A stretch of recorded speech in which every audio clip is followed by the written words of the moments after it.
Bueno, vamos a hablar de la fotosíntesis, pero no solamente quedarnos con la fotosíntesis como se le enseña en la escuela, la fotosíntesis de forma académica, digamos, la que aprendimos desde chicos, dado que en 2007 en la revista Nature de Inglaterra, el doctor Graham Fleming de la Universidad de California llevó a cabo un estudio y allí lo publicó. ¿De qué hablaba? Estaba fundando, se podría decir, la biología cuántica. Explica cómo los procesos cuánticos se llevan a cabo dentro de los seres biológicos, tal como lo somos nosotros, como los animales o como las plantas en este caso. Vamos a ver entonces un ejemplo de esto.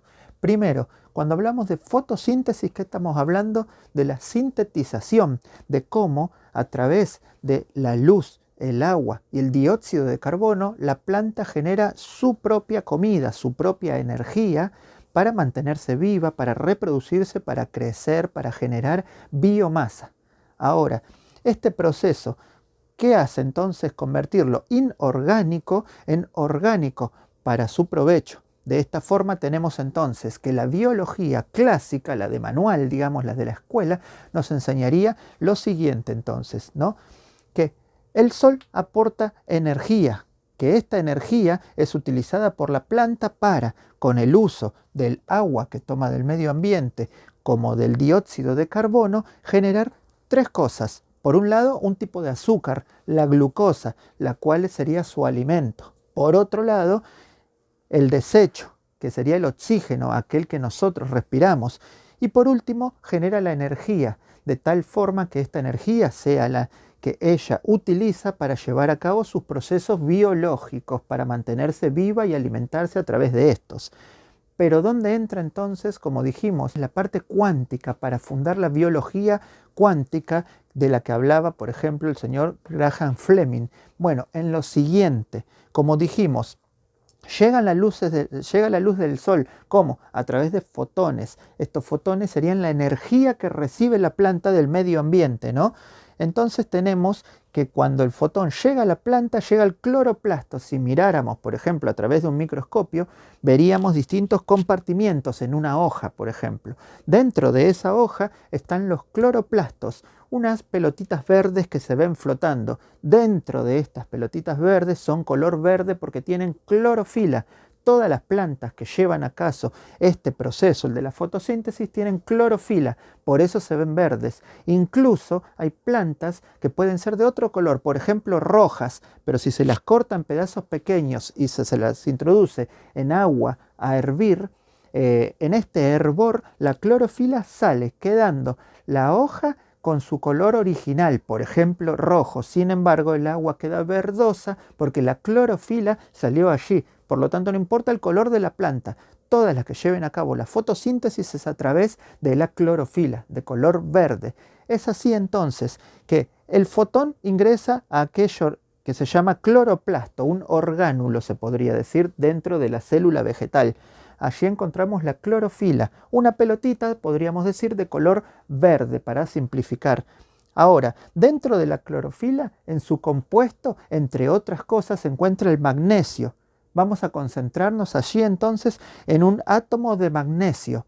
En su capa más externa, este átomo de magnesio tiene sus electrones. Estos electrones están, ¿no?, en esta capa última. Cuando llega un fotón y choca uno de esos electrones, lo carga. Por lo tanto, este electrón, al ganar, se podría decir, energía, pasa a otra capa o salta de la capa en la que estaba, ¿no? Lo que tenemos entonces, ¿qué pasa? Es que cuando al magnesio lo choca este fotón, lo que hace es que un electrón salte. Al salir el electrón de ese átomo queda un hueco.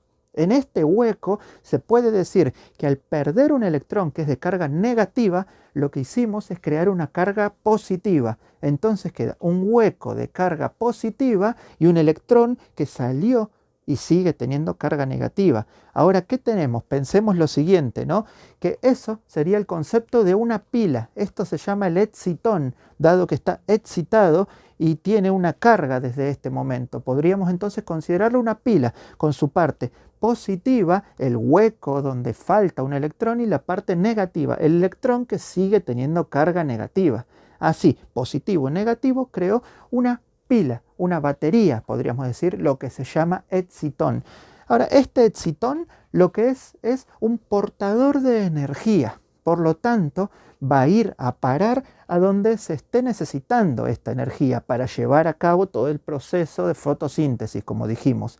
Entonces, este excitón ahora lo que necesita es viajar por la hoja, buscando allí donde lo necesiten, donde se necesite esta energía que está portando, por tener una parte positiva y una negativa y funcionar como una pila. Este viaje que debe hacer entonces lo va a hacer ¿a dónde? A través de, como dijimos, los orgánulos, los cloroplastos, estos que se ven a través, por ejemplo, de mirando por un microscopio. Ahora, estamos hablando de una hoja, sin embargo, pensemos el tamaño de lo que estamos hablando, ¿no? A nivel de un electrón, por ejemplo, es como si estuviésemos hablando de que yo hago un punto con este fibrón en el pizarrón. Ese punto debe recorrer unos 300 kilómetros de distancia aproximadamente. Esos 300 kilómetros es donde tiene que recorrer cada uno de sus puntos para ver dónde es que lo están necesitando. Ese sería el tamaño de la hoja a nivel de este excitrón, como dijimos, de esta pila que tiene que buscar dónde están necesitando su energía. ¿Cómo haría para recorrer entonces toda esta inmensa distancia desde su tamaño? La única forma que tendría que hacer es recorrerla, como ya dijimos, como si fuese un automóvil que usando su energía, ¿no? Usando su combustible, está recorriendo toda esa distancia buscando dónde lo necesiten. Cuando encuentre el lugar en el que lo necesitaban, esta pila o ese automóvil va a haber quedado absolutamente sin combustible. Esta pila va a llegar descargada, dado la cantidad de recorrido que tiene que realizar. Por lo tanto, sería imposible que llegue con carga. ¿Qué se demostró entonces en este experimento? Que esa pila llega 99% cargada, casi al 100%, como si no hubiese viajado, como si no hubiese utilizado de ninguna forma energía.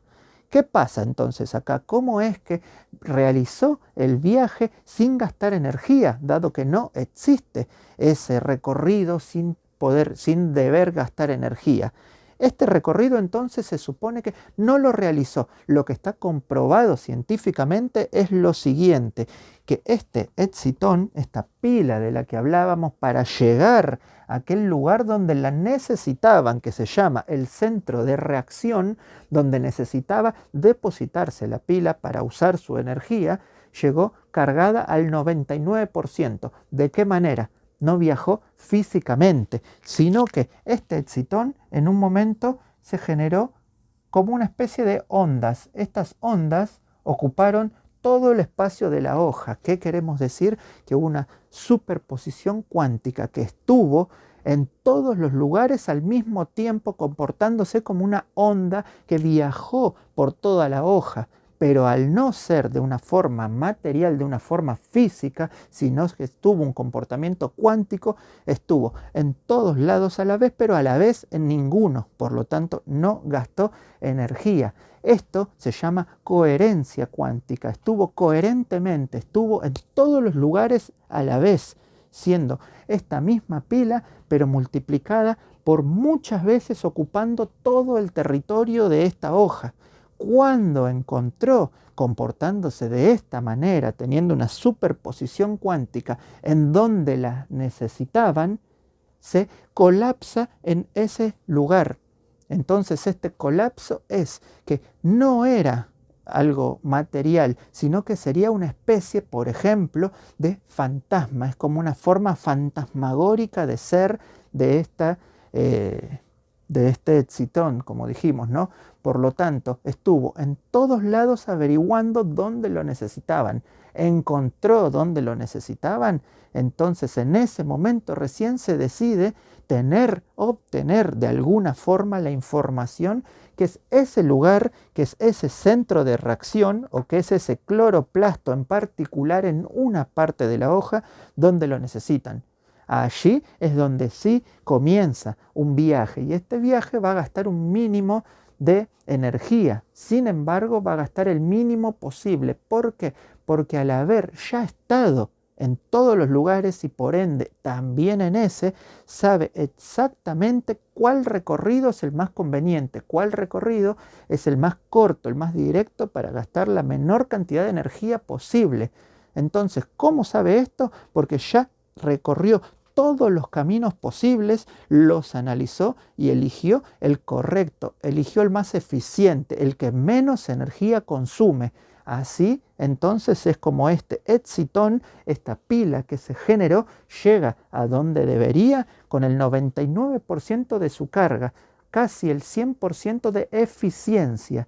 Y esto es muy, muy importante porque, por ejemplo, imaginemos que se está buscando la forma de hacer un ordenador cuántico, como se dice, que los ordenadores, las computadoras, no funcionan calculando ceros y unos, prendidos o apagados, por ejemplo. Esto lo que podría hacer es trabajar al doble de capacidad. Podría estar trabajando un ordenador buscando una solución manejándose con ceros, con unos y 0 y 1 a la vez. Por lo tanto, podría tener el doble o incluso más de capacidad de cálculo o de velocidad.